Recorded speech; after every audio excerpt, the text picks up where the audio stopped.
que no vienen al caso ahora, las condiciones, el espacio, el escenario y las formas de ejercer la comunicación no son iguales. ¿Y qué es fundamentalmente lo que caracteriza esa diferencia? ¿Cuál es el escenario en el que esa diferencia se hace visible muy claramente? Dos cosas. La primera, todo hecho, todo acontecimiento, toda actividad muy concreta, por más lejana o cercana que sea, no existe si no pasa por los medios de comunicación. Antes, incluso algunos acontecimientos, es decir, hechos de relevancia, ni siquiera la persona más importante se enteraba si no era 1 o 2 o 3 días después. Ahora, lo que estamos haciendo este rato, lo que estamos viviendo este rato, lo están conociendo a través de las redes. Yo venía escuchando lo que se decía, y efectivamente, cualquier cosa que se diga aquí, o que ocurra, o que pase, prácticamente se conoce en tiempo real. Esa condición ya da paso a que haya una enorme responsabilidad y haya una enorme incidencia entre lo que se comunica y lo que ocurre en la realidad y lo que se puede afectar o beneficiar a un ciudadano, una comunidad, un país o el planeta entero con lo que se diga a través de la comunicación. Ese factor ya es determinante. Y el otro, que sí me parece muy importante, es que por muchas razones, que tampoco vienen al caso, la política se ha mediatizado enormemente. ¿Qué quiere decir eso?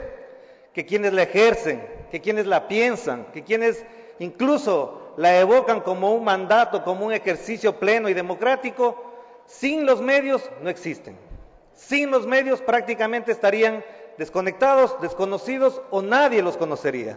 O por lo menos no incidirían en el escenario público en general. Y por otro lado, que también es importante, esos medios y esas corporaciones mediáticas en general, no quiero hablar de alguien en particular, de una u otra manera se han politizado enormemente. Y ahí sí podemos hablar 2 horas, pero este no es el momento. ¿Por qué digo que estas dos cosas? La política se ha mediatizado y los medios o las corporaciones mediáticas se han politizado. Basta ver lo que ocurrió esta semana que pasó y habría que pensar hasta dónde lo que dice un medio de comunicación o la intención que hay detrás de un medio de comunicación al titular, al señalar un acontecimiento como verdadero o falso, puede incidir en la vida pública. La semana que pasó, un canal de televisión y 3 periódicos dijeron que las medicinas se habían incrementado hasta un 300%. Eso, les voy a contar mi caso particular, a mi papá, que tiene 75 años, inmediatamente conmovido, sacudido, no sabe qué hacer, dice, ¿qué hago ahora, hijo? Las medicinas a mí me cuesta tanto esto, el otro, sumado, si se multiplica por 300, eso no me va a alcanzar el sueldo, voy a tener que recurrir a otras formas de ingresos para poder solventar mis medicinas. Yo le digo, no, espérese, tranquilo, vamos a averiguar qué está pasando exactamente. No pasaron 3 días y no han aclarado que eso no fue así. Si ese es un hecho liviano, entre comillas, que implica, que incide, que afecta a una comunidad concreta, que eleva al nivel de preocupación o quizá de angustia, miremos lo que ha pasado en general con otros elementos, como fue la crisis financiera de este país, como fueron las disputas entre corporaciones mediáticas que estaban alimentadas, precedidas o manipuladas, como la quieran ver ustedes, por factores o poderes fácticos como eran los bancos. Y eso que pasa aquí, pasa en el mundo en general. Miren lo que pasa con el Grupo Podemos en España, que tiene, según los últimos sondeos, 31,5% de preferencia del electorado. Miren los medios que los atienden, miren los medios que les dan voz. Si el 31,5% de las encuestas señalan que es prácticamente la primera fuerza política, ¿por qué están censurados? ¿Por qué no tienen espacio? ¿Por qué sus posturas no son expandidas? ¿Por qué no son amplificadas por los grandes medios de comunicación? ¿Porque constituyen un peligro? ¿Porque constituyen una amenaza para ese factor, para ese poder fáctico? Claro que sí. En esa perspectiva, para no demorarme mucho, yo quisiera plantear una cosa que aquí en general, en el Ecuador, quiero decir, se ha estigmatizado sin mayor reflexión, sin mayores argumentos. ¿Por qué la comunicación debería ser o podría ser un servicio público o ser considerada como un servicio público? Yo creo que ahí hay varias cosas que ya se han dicho entre líneas. Al momento interviene el licenciado Orlando Pérez, director de diario El Telégrafo, quien se refiere sobre todo a la enmienda relacionada a ver a la comunicación como un servicio público. Él ha hecho referencia a que la política se ha mediatizado y que los medios a la vez se han politizado. También manifestó que es responsabilidad de cada medio de comunicación la información que emite y al momento pues está explicando el por qué la comunicación debe ser ha sustentado y ha dado argumentos al ejercicio periodístico ético y responsable de muchos medios de comunicación y sobre todo de algunos periodistas en América Latina. Él, que no es bolivariano, que no es chavista, que no es correísta, que no es comunista, que etcétera, etcétera, él dice lo siguiente en un artículo publicado en la Fundación para el Nuevo Periodismo. Los periodistas, bueno, va a leer el párrafo para que se entienda lo que está contando él. La libertad de expresión que elimina todos los obstáculos para decir o escribir lo que uno quiera resulta tan absurda como la que pretendía tener un taxista que reaccionó cuando su pasajero le pidió apagar el cigarrillo que acababa de encender. Estoy en mi taxi y aquí hago lo que me da la gana y lo he hecho a usted si me da la gana. Los periodistas, continúa Javier Darío Restrepo, que reprodujeron y rechazaron la escena, pueden estar defendiendo su libertad sin límites, sin caer en la cuenta de su cercanía al taxista en cuestión. Tanto el taxista como el periodista son servidores públicos. El taxi es el servicio público, lo mismo que la información y el medio de comunicación que, aunque propiedades personales, están al servicio del público, lo que impide que puedan ponerse al servicio particular del taxista o del periodista. Lo está diciendo Javier Darío Restrepo, no lo está diciendo la comisión que elaboró la ley de comunicación, no lo dice la ley de comunicación, etcétera, etcétera.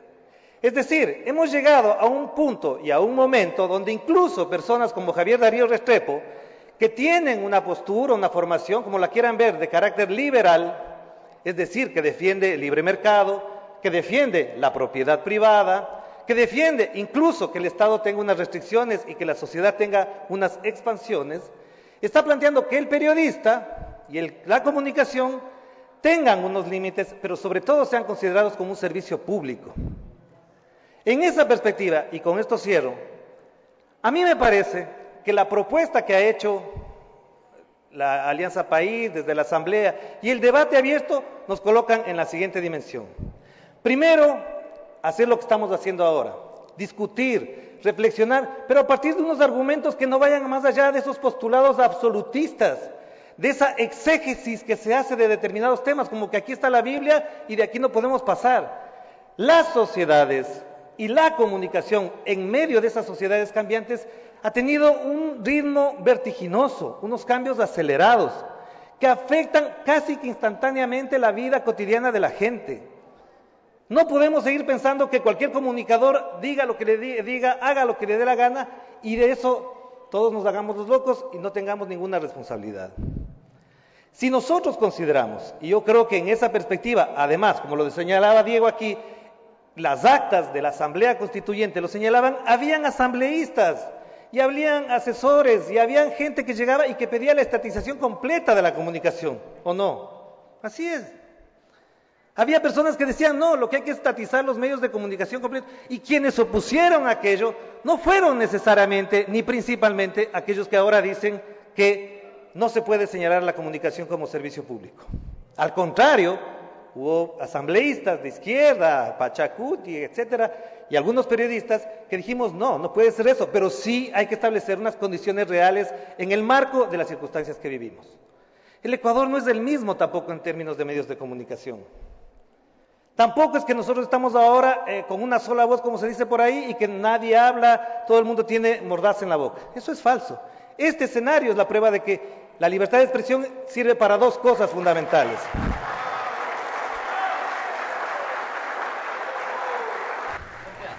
Es la intervención de Orlando Pérez, director del diario El Telégrafo, quien se refiere a la enmienda relacionada a la comunicación como un servicio público. sobre la mesa, en la escena pública, los argumentos, los conceptos y las posturas y hasta las creencias de la gente. De modo que el otro sepa con quién dialoga, sepa qué dice, qué piensa, qué objeta, que articula en su pensamiento también. Y el otro elemento fundamental de la libertad de expresión es el reconocimiento del otro, la aceptación del otro, por supuesto. Para eso sirve también la libertad, para que yo reconozca en el otro que hay valores, que hay posturas, que hay creencias, que yo también debo reconocer. Y por esas mismas razones y por esos argumentos quisiera cerrar esta intervención diciendo que la comunicación como servicio público es una demanda histórica de este presente y no de los postulados de hace 200 años ni de hace 30 años. Es un postulado de este presente para el futuro, porque la comunicación, nos guste o no nos guste, es la que marca la diferencia en las sociedades democráticas responsables y que conducen al país hacia los mejores horizontes. Muchas gracias. Muchas gracias, licenciado. Con esto se ha concluido la intervención número 11 del licenciado Orlando Pérez. Es momento de una nueva intervención. El doctor Milton Castillo, doctor de jurisprudencia y abogado de libre ejercicio profesional. Es la segunda socialización en territorio desde el aula magna de la Universidad Católica de Guayaquil.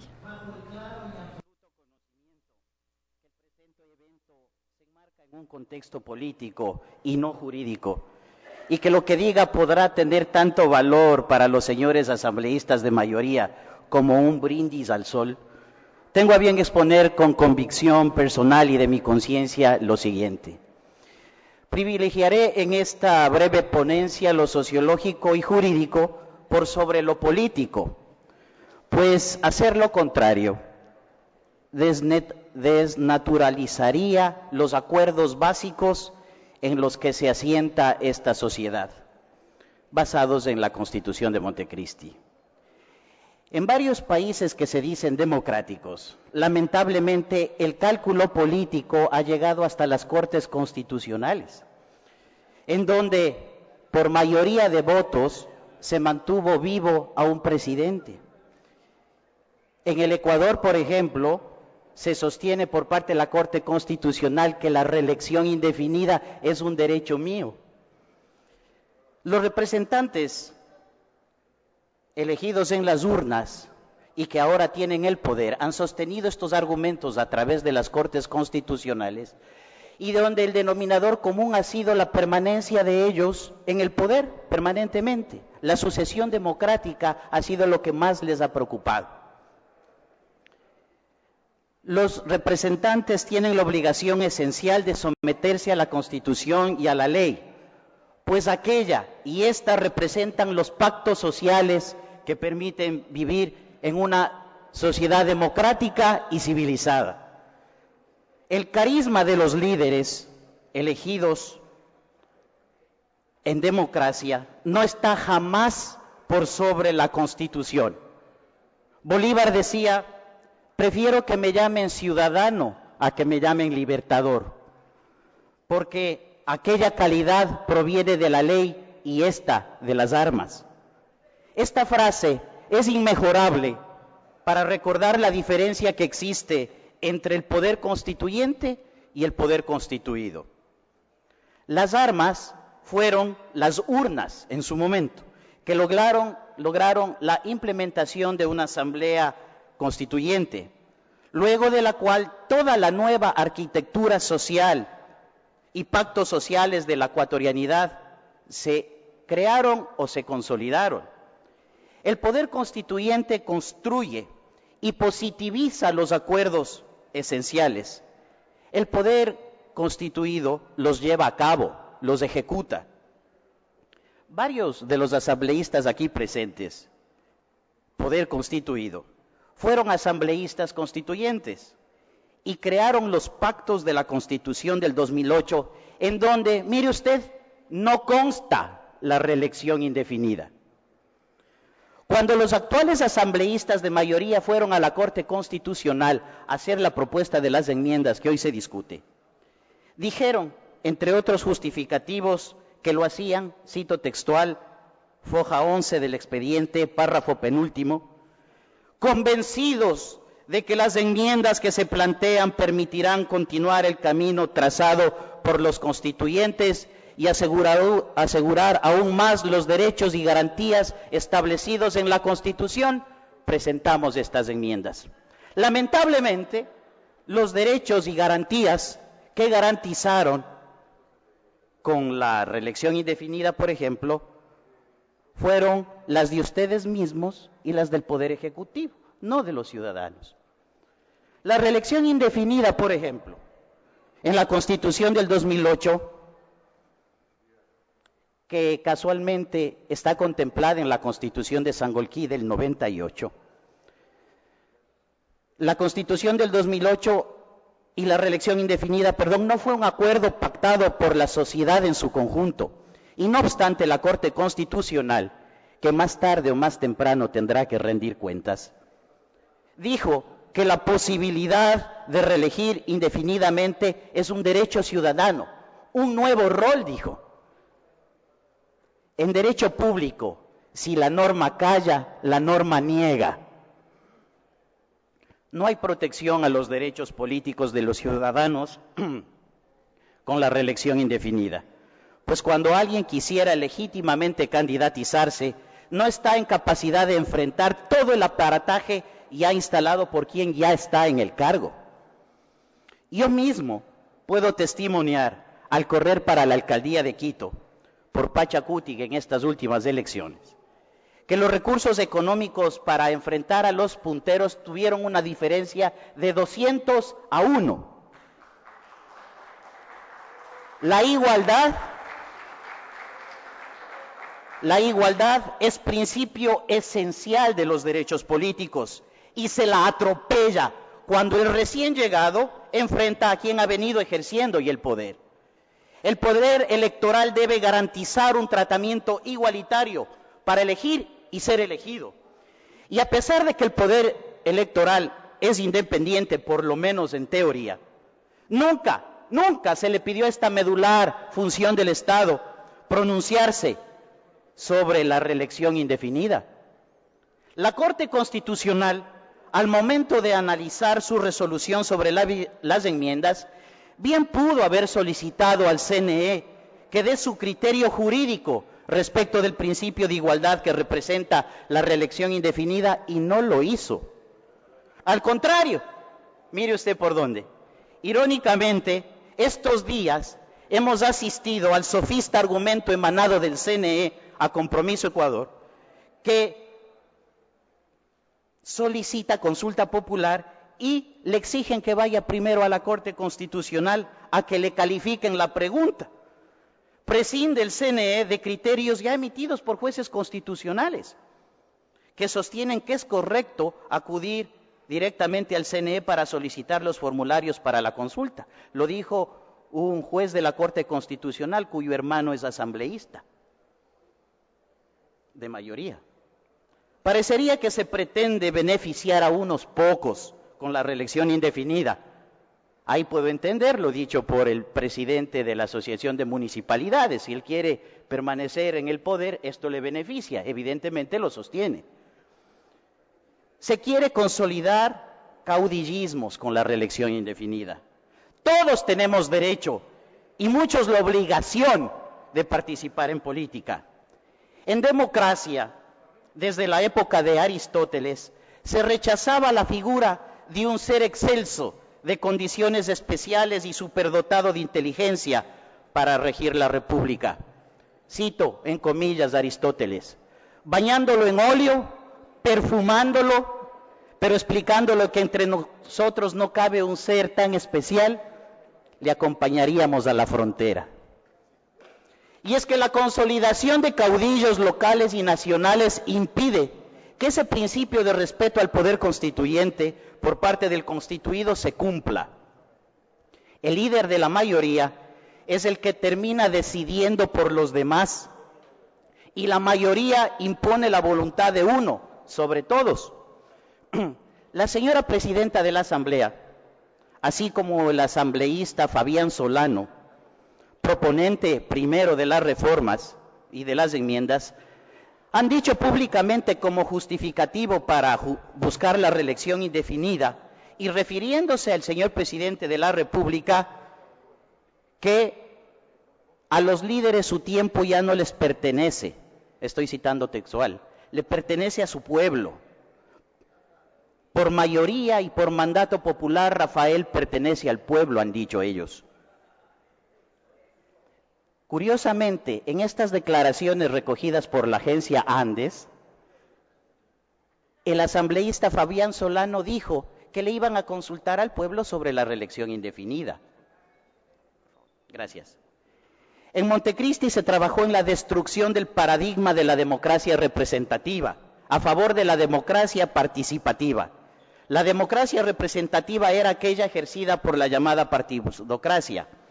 La democracia participativa era la que se inauguraba con el proyecto del Movimiento País, en donde los ciudadanos somos en realidad los primeros llamados a la toma de decisiones dentro del Poder Ejecutivo. Se creó el quinto poder y se dijo que solo la ganancia en las urnas dan el derecho a tomar decisiones en el país. Lamentablemente, por esta interpretación de la democracia participativa, se pasó a la democracia plebiscitaria, aquella que solo legitima a quienes ganan en las urnas. A pesar de ello, hay que reconocer, hay que contar y recordar lo irónico y anecdótico. En estas últimas elecciones para la alcaldía de Quito, al ver que la derrota en las urnas se avecinaba, el presidente invitó a votar nulo a la gente, en lugar de votar por el candidato que terminó siendo alcalde. Estas declaraciones presidenciales llevaron al suscrito a protestar y decir que votaría a título personal por el candidato actual alcalde de Quito. No fueron pocas las agresiones y periodicazos de medios públicos y afines al gobierno. El licenciado Pérez no me va a dejar mentir. Aquellos medios que nunca hicieron, cobertura de mi campaña, hasta caricatura y un editorial por parte del señor licenciado aquí presente, tildándome de haberme, entre comillas, vendido a la derecha. Mire qué irónico. Ante tales acusaciones, me vi obligado a recordarles que el propio presidente de la República, mediante enlace sabatino en las elecciones del 2011 en Zamora Chinchipe, invitó a votar por el candidato social cristiano a prefecto, para evitar que el compañero Salvador Quispe, gane la prefectura, como efectivamente sucedió. Perdónenme, para concluir y dejando mucha tinta en el tintero, debo decirles, señores asambleístas, que estas reuniones no reemplazan a la democracia sustancial que respeta al poder constituyente, ni a la consulta popular. Que la verdadera participación ciudadana se la vive en las urnas, se gane o se pierda. Que nos volvamos a dar la mano entre todos los ecuatorianos que vivimos de nuestro trabajo honrado. Que llenemos de óleo, perfume y gratitud a quienes hayan hecho bien las cosas y encarcelemos a quienes hayan abusado de los bienes públicos. Que demos paso a gente nueva exigiendo respeto a la Constitución. Que exijamos que todos rindan cuentas, porque lo contrario a la democracia no es la tiranía, sino la impunidad. Muchas gracias. Fue la intervención del doctor Milton Castillo, doctor en jurisprudencia y abogado de libre ejercicio profesional, quien ha cuestionado la enmienda relacionada a la reelección de autoridades de elección popular.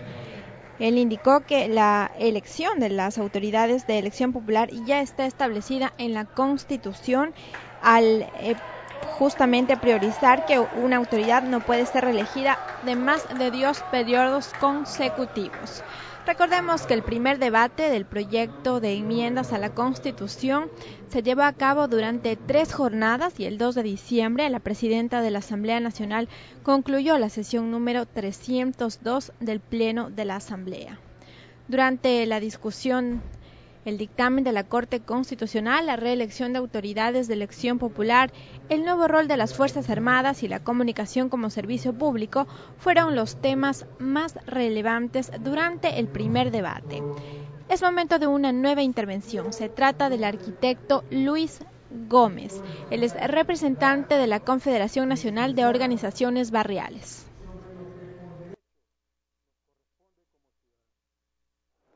Democracia una palabra que la utilizamos en la mañana, en la tarde, en la noche y a cada rato.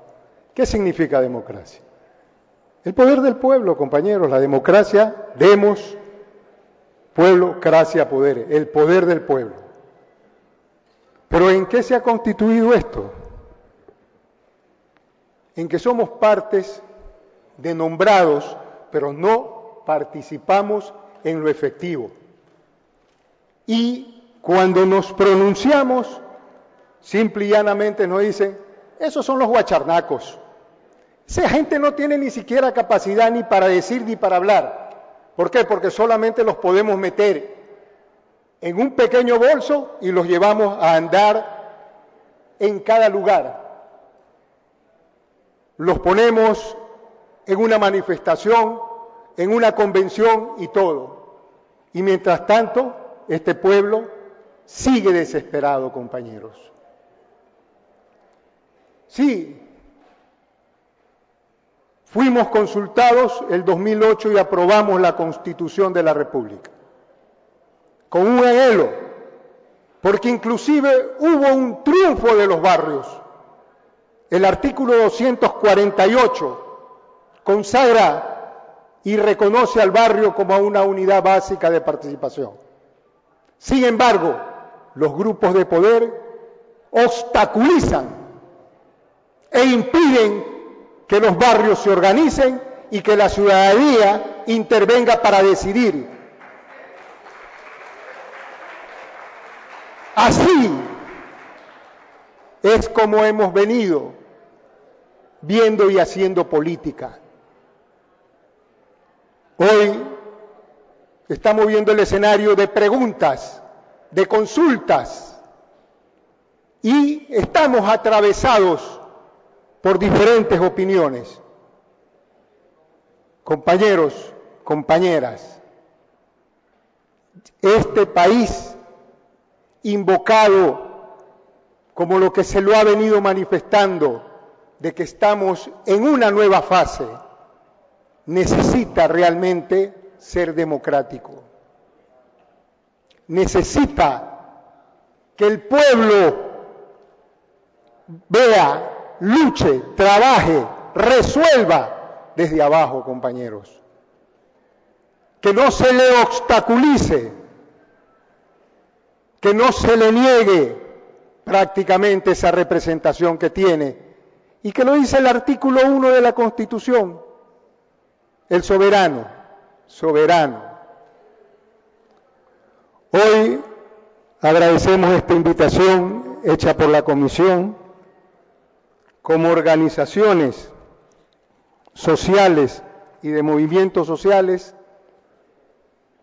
y de los barrios, de la cual me honro en participar y representar la Confederación Nacional de Barrios del Ecuador a nivel nacional.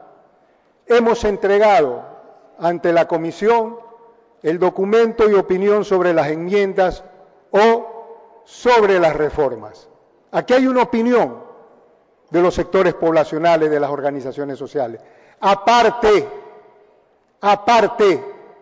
de estas circunstancias, la estamos trazando como ciudadanos, amparados en lo que nos permite la Constitución, en los artículos 95, 96.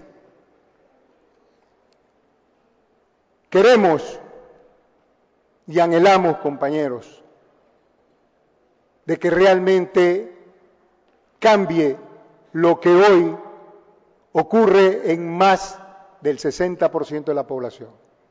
Se vive en pobreza, compañeros, y la pobreza no es solamente económica, la pobreza tiene muchas valoraciones, y a eso hay que ir para construir y cambiar.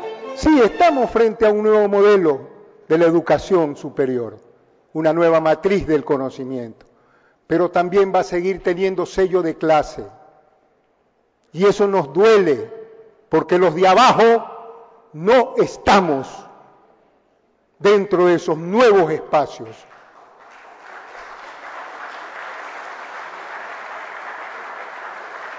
Y a eso, compañeros, invocamos. hoy estamos dándonos cuenta, y me van a disculpar, no quiero que se malinterprete, compañero presidente, la corrupción es un eje que atraviesa todo, todo. Y hoy vemos qué ocurre con la seguridad, con el seguro social, con la salud. Vemos lo que pasa con una serie de grandes inversiones del Estado, dinero del pueblo ecuatoriano, dinero que se lo tiene que pagar hasta en el aire que respiramos, compañeros. ¿Sí? Y eso es el derecho que reclamamos, para que esos recursos y todo permita que nuestra gente, el pueblo que vive en las zonas populares, en las zonas rurales, ¿verdad?, tenga acceso a lo que hoy se llama summa causa, ¿verdad?, o buen vivir, pero que se haga efectivo, que se haga realidad. Los barrios estamos poniendo nuestra voz y nuestra presencia para reclamar lo que nos corresponde y para que se diga y siempre se mantenga que no necesitamos bonos ni dádivas de nada ni de nadie. Necesitamos que realmente permitan que el pueblo pueda participar y producir y que pueda desarrollar, que pueda mejorar condiciones como seres humanos, que a eso es lo que realmente hay que respetar. Compañeras, compañeros, nos piden que nos acerquemos a votar y nos llenan de candidaturas, de programas y una serie de cosas.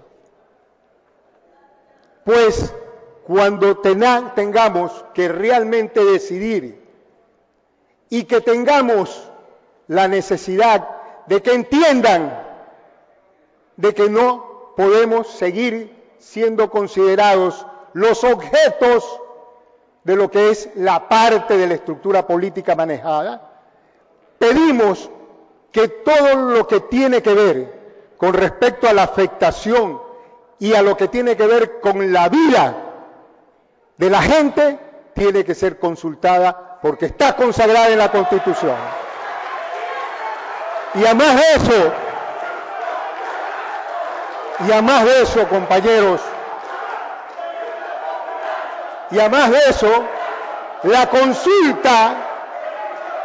consulta es un derecho de pronunciamiento y será quienes tomemos la decisión en libertad para decir qué es lo mejor para nuestra sociedad y para nuestra gente. Compañeras, compañeros, esta es la voz de los barrios que les damos expuesta hoy, y que entiendan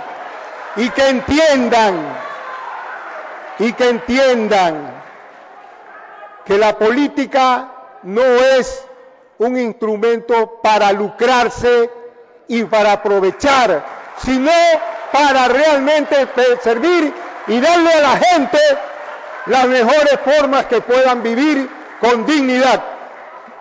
El grito de nosotros en las calles es siempre este, compañero: patria o muerte, venceremos, compañeros.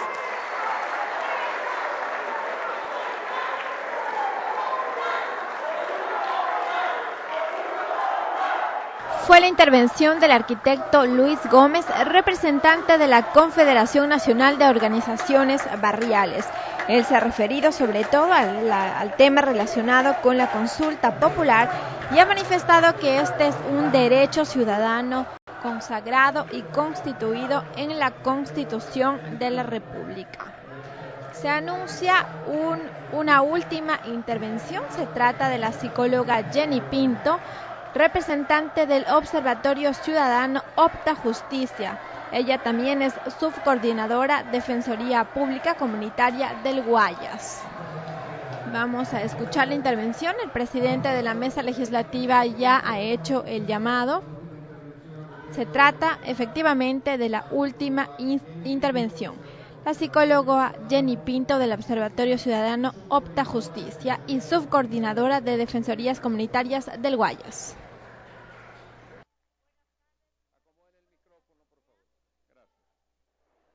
Buenas tardes. Entonces ya al podio la psicóloga Jenny Pinto para dirigirse al auditorio aquí desde el aula magna de la Universidad Católica Santiago de Guayaquil.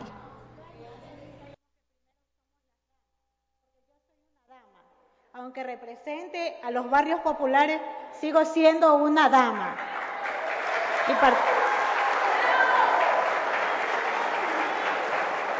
Y partiendo de ese principio básico, se debería de ver respetado. Se trata de la segunda socialización en territorio de la Comisión Ocasional de Enmiendas a la Constitución, esta vez en la ciudad de Guayaquil. Recordemos que la primera socialización se llevó a cabo el 19 de enero en Montecristi, Manabí, precisamente en Ciudad Alfaro, donde se aprobó la Constitución del 2008.